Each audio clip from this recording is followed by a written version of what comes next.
Hello, I'm the Media Wiz, because one art form wasn't enough.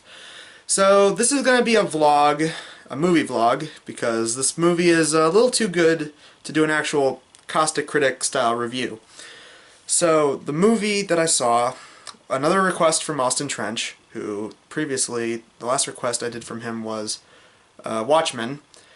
This movie is Man on the Moon from it's hard to tell because sources say it's from either 1999 or 2000. Either one of those, it's practically the same thing. Maybe it was like late 1999. Some people count it as that, and some people are like 2000. But whatever. Okay, so Man on the Moon is about. It's an autobiographical piece about Andy Kaufman, and Andy Kaufman in this movie is played by Jim Carrey. And I'm gonna say right now, I like Jim Carrey when he's super eccentric, and so him as Andy Kaufman, he looks a lot like Andy Kaufman in the movie. Like the makeup they did for his hair, like they really did capture Andy Kaufman with Jim Carrey. I've only seen one Andy Kaufman bit on. It was when he was on Saturday Night Live and he did the Mighty Mouse theme chorus. I only saw that part. So, like I think that was I thought that was pretty funny. But I'm just gonna. I know very slim to none. I know a little bit about Andy Kaufman. The most I know about him stops at this, and the movie brings it up, that he was part of a TV show called Taxi, and well, we'll go through the plot and we'll pretty much sum up that he was part of that. So, okay. The movie literally starts with Jim Carrey as Andy Kaufman, black and white. He's looking right at the camera and he's doing one of his silly voices. They say it's supposed to be the foreigner voice. And it was apparently the voice that he used for the character he played on Taxi. But again, we'll get to that. So he's pretty much telling the audience about, this is my movie, a lot of stuff was shifted around to make it more dramatic, which, yeah, that's the thing with this movie, is that, like, just like a lot of other autobiographical pieces, they do that. To make it a movie with a cohesive plot, you gotta switch some stuff around for dramatic effect. So, and then it has probably the most, I'm gonna say this, it's probably one of the most creative breaking the fourth wall jokes in a movie I've ever seen that wasn't from a My Python movie, because literally Andy Kaufman, Jim Carrey, looks at the screen and just like pretty much says to the audience, hey, stuff's been shifted. If you don't want to see it, might as well end the movie now. And then goes to a record player and continuously keeps playing the exact same song, which is like really short. And every so often it ends, and so he just has to keep resetting it while the credits roll. And there's one really great bit where he literally stops the record player, credits stop, plays a couple seconds of it, credits go, stops, credits go, and like it just goes back and forth, and it's really funny. Fades to black, and then immediately fades back, and he just like leans into frame like this. And then he's at a film projector, and he says, in a different voice, doing a different character, he goes, well, for those of you who didn't want to see the movie because of how weird it is, which this movie is very weird, well, all those people probably left the theater by now. Well, let's start from the beginning, and then we jump in. Andy Kaufman, I'm assuming this is like late 40s, early 50s, because they said Andy Kaufman's birth was 1984? No, oh god, no, I said that wrong, sorry. 1948, sorry. Messed that up. So 1948 was like his birth, so this is probably like, I want to say around like 50s. He has a howdy doody, and he's wearing like he's dressed like a little rascal. He even kind of looks like a little rascal. He kind of looks like Alfalfa if he didn't have the cowlick. So, he's like pretty much, he's lonely. He just stays inside all day talking to himself. Reminds me of somebody, but yeah. So he has this Howdy Doody doll. He just talks to himself all day, and his parents, mostly his dad, comes in. You gotta be like normal kids. You gotta go out in the world. You gotta interact with people. Why don't you play sports like a normal kid?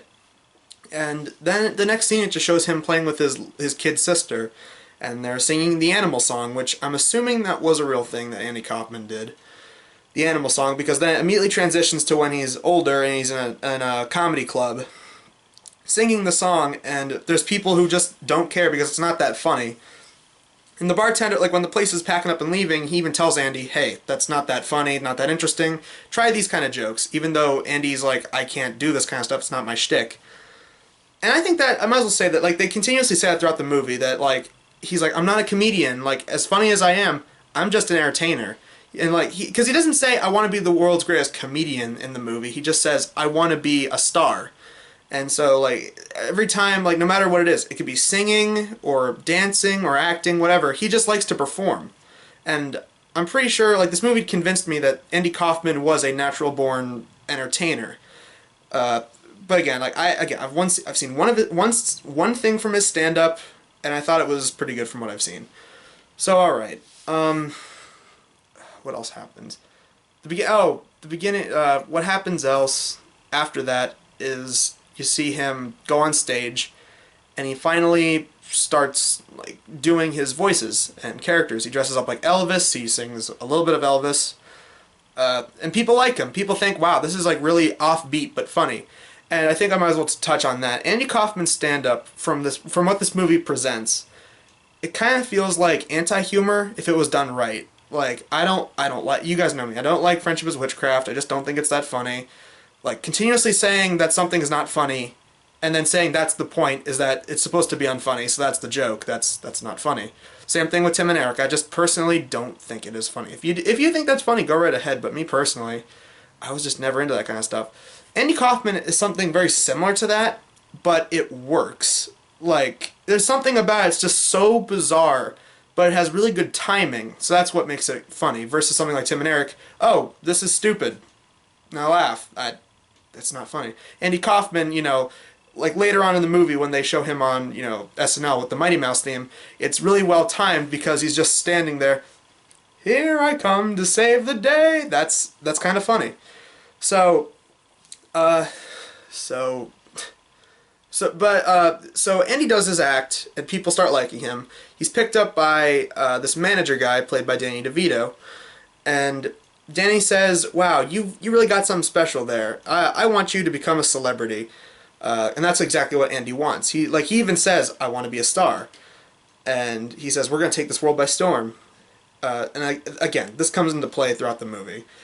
So the first thing they do is, the first thing in Andy's, I guess, biography, is that he became pretty much the standout character. They say in the movie, he's the Fonz of the show called Taxi. And they show them reenacting scenes from Taxi with him as the character. I forget the character's name, but yeah. So they show him in Taxi, and of course he's a runaway hit, but off stage, you know, when he's not acting in front of the cameras, he doesn't like it. He doesn't like doing it. Then, I remember, like, he has 4 conditions, and one of them was he wants to, if he's gonna do an episode of the show, he needs to have a person called Tony, who was a Vegas lounge singer, and then it is revealed that apparently Tony is actually Andy in a costume, and when it isn't Andy in a costume, it's his partner in crime, who is played by Chris, oh god, what is that actor's name? He's like really big in comedy. He was in something about Mary, he was in Scary Movie 2 as the butler, really big into raunchy comedy. He's a really funny guy, and I think I don't know if this person was real, if he was like Andy Kaufman's real accomplice, but accomplice in comedy, but I thought he did a very good job as the character. He comes off as pretty much that kind of likable sleazeball. He's the Danny McBride of the movie, basically, is the best way to put it. Andy wants to stop doing this. He eventually gets a gig on Saturday Night Live. He does the bit, which is hilarious. I laughed when I saw the original, and it was good to see Jim Carrey reenact it. Even if it's slightly different, it's essentially the same thing. It's just he plays the song, he just stands awkwardly, he takes a sip of water every so often, and then, here I come to save the day. That's funny to me. But what other parts happened? Like, what happened after that? Eventually, Andy, I forget if Andy gets sick of playing I'm pretty sure yeah. Oh, that's another thing. I like the part when he's talking to his manager. He just straight up says, I don't like sitcoms. I think they're the lowest form of entertainment, which, I don't know if this person was real. If he was like Andy Kaufman's real accomplice, I think they're the lowest form of entertainment, which, I don't know if this person was real. I think they're the lowest form of entertainment, which, I don't know if this person was real. I think they're the lowest form of entertainment, which, if this movie was remade and they were talking about reality television, that would be right on point. Because I hate reality television. But that's a video for another day. Probably do that next month. What else happened after that? Oh, here's what I can remember. After that, they show Andy Kaufman, and I'm gonna get onto a point. Just follow me on this. They then follow Andy on his next big attempt to become like a media starlet. That's a bad word. A media, personality that people recognize. He tries controversy, and so he starts blasting women. He starts, verbally saying bad things about women. He goes on a talk show,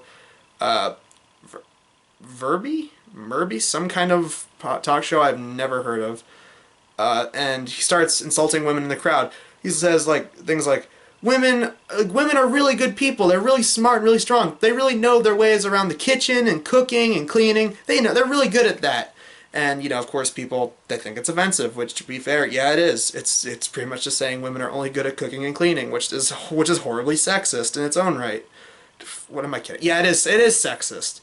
So, and then a woman challenges him to a fight, and he has this immediate connection. As soon as the show's done, he says wait, it was an honor to have you on the show, because to him this is just an act, but everyone else thinks he's serious. And I'm gonna get to it in a sec. I do like the one line he has before she takes off. He's like, no, I didn't mean any of that, it was just a joke.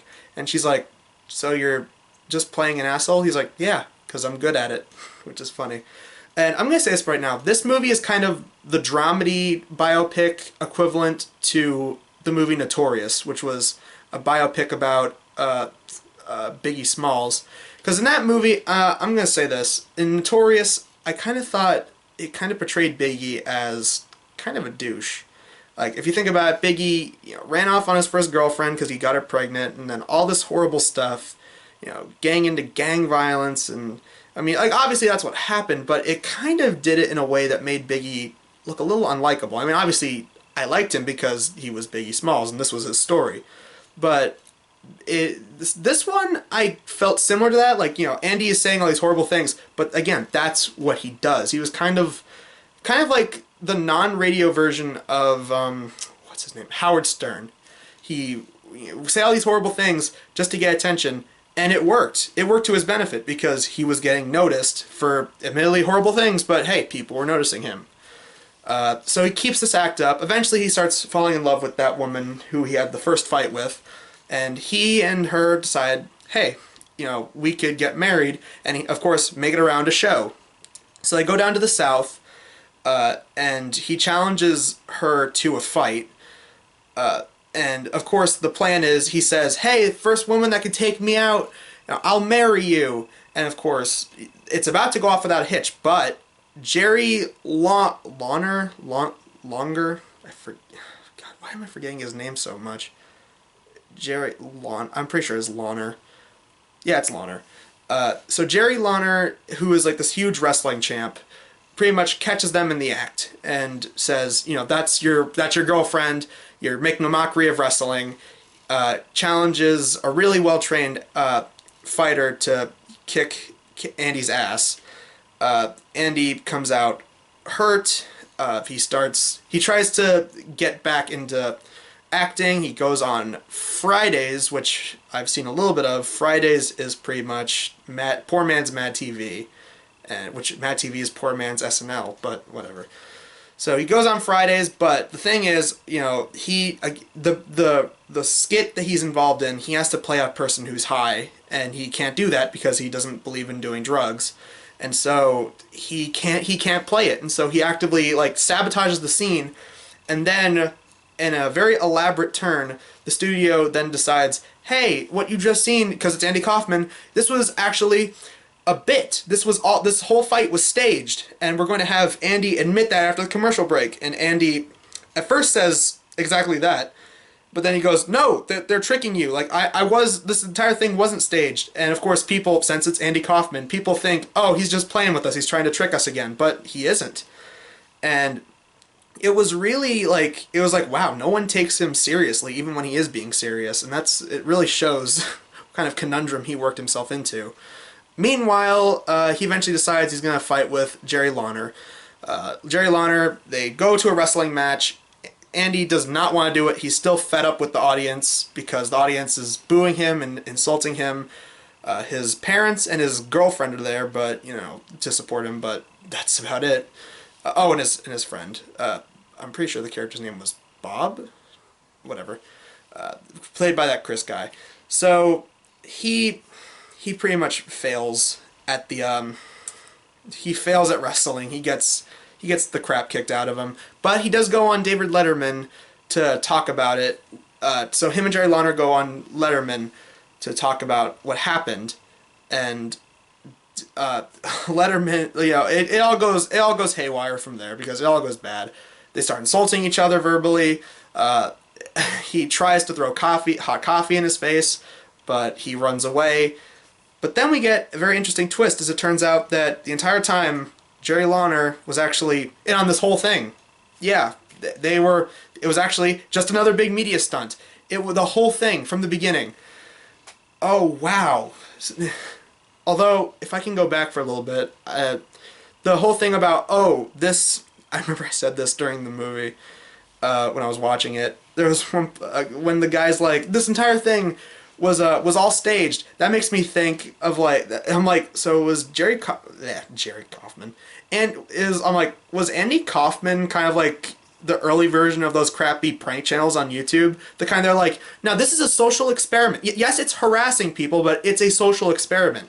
That's what makes me think Andy Kaufman was. Oh yes, I'm harassing people, and Andy didn't say it. The executive said it. He's like, this entire thing, since it's Andy Kaufman, was a bit the whole time. He's not actually, fighting with these people or fighting them or like hurting them. No, this entire thing, it's all an act.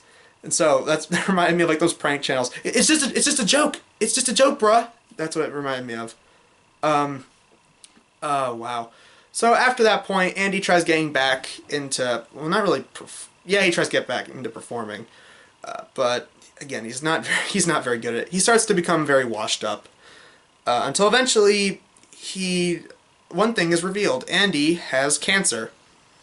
Yeah, this movie couldn't have come at a worse time, right? Because we lost Lemmy from cancer, we lost Bowie from cancer, Alan Rickman from cancer. This was kind of a really weird choice of this movie, and it's not the movie's fault. It was a very weird.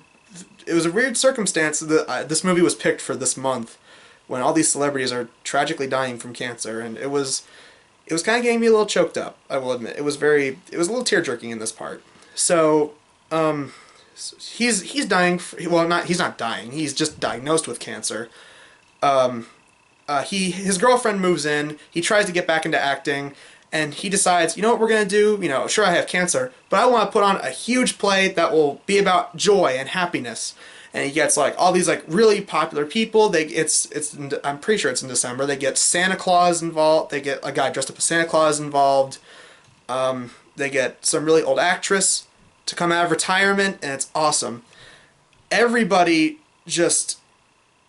everyone's happy, and that was kind of cool. Andy, the entire movie, just dedicated to controversy and like making people kind of furious with him. Finally, his last act to give to the world was dedicated all in the happiness of others, and it even ends with him giving milk and cookies to everybody. And it's just kind of good to see that the last thing, and I'm assuming that this is true, because again, I don't know the legacy of Andy Kaufman personally, but that was, like, even if it was made up just for the movie's plot, I would say that, that's a very good thing for this movie to do, because it is kind of sweet to see a person who's dedicated their life to hate and controversy to turn a new leaf, and the last thing they do, they go out with a really big, nice way of giving back to the world. And the movie ends with Andy is so diagnosed with cancer, he shaves his head. Chemo, I guess. Yeah, it's chemo. Yeah, chemo. So he goes to the Philippines, and in the Philippines, they have a treatment where, and people probably know what this is, where they rip your stomach open and tear out an organ that has cancer. So Andy takes this treatment, but he doesn't live. He dies. And at his funeral, they show everybody, and there's a projection of him talking to everybody, saying like, put your hand around the person next to you. You may not even like them, but just do it. And they start singing the song, and it is really beautiful. And it was actually getting me teary-eyed. It was so sentimental. It was like, wow, this is so sweet. And that jazz singer from earlier, Tony, who is either played by Andy Kaufman, aka Jim Carrey, or that Chris actor guy. The movie bookends at the world famous Comedy Store, which is a comedy club in California where a lot of people perform. At the comedy club, you have Tony, the Las Vegas lounge singer, who has a very funny voice. Like, if there's one continuously funny thing throughout this movie, it's that. It was Tony. So Tony is singing this. What was he singing? He's singing "I Will Survive," which is hilarious. And it's all in memory of Andy, apparently. And of course, we're thinking, oh, it's that Chris guy. That's who's playing Tony. But the very last thing you see in the movie, the camera pans, and the Chris actor guy is standing just like, and that shows like what was it, the neon face cartoon caricature of Andy Kaufman on the wall, and fades to black. And it caught me off guard. I was like, I didn't expect him to do that. So that was Man on the Moon, and Man on the Moon, it's an interesting movie, to say the least. Like, from the way it was advertised, like, when I first saw the poster, I thought it was a comedy, because it's Jim Carrey. And while there are comedic things in this movie, it's not really it's more of a dramedy. Like, it's a drama with comedic things happening in it. And honestly, like, again, I'm gonna say, I don't know the biggest legacy of the guy. I don't know that much about Andy Kaufman. Again, I only know very little about him, aside from the fact he was on SNL. So I got two things from this movie. I felt like I was educated about this man's life, and I was like, okay, so I'm assuming I hope they did a large amount of research, because if this was just made up, that would be bullcrap. But they did this whole thing, and they did a really good job. They did a really good job with this movie.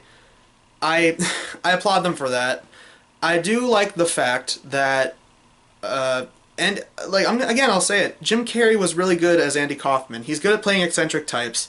Like even if movies aren't that good, like when he was in Lemony Snicket's Series of Unfortunate Events, he was really good as those characters because they're eccentric, and he's really good at doing that. And so him playing Andy Kaufman, like the world's most eccentric guy, it's perfect. It's really, really good. And the ending, again, it got me choked up. Even if it wasn't for all the people who recently died from cancer, I still would have thought it was really sweet. So I give the movie that. It was very heartfelt.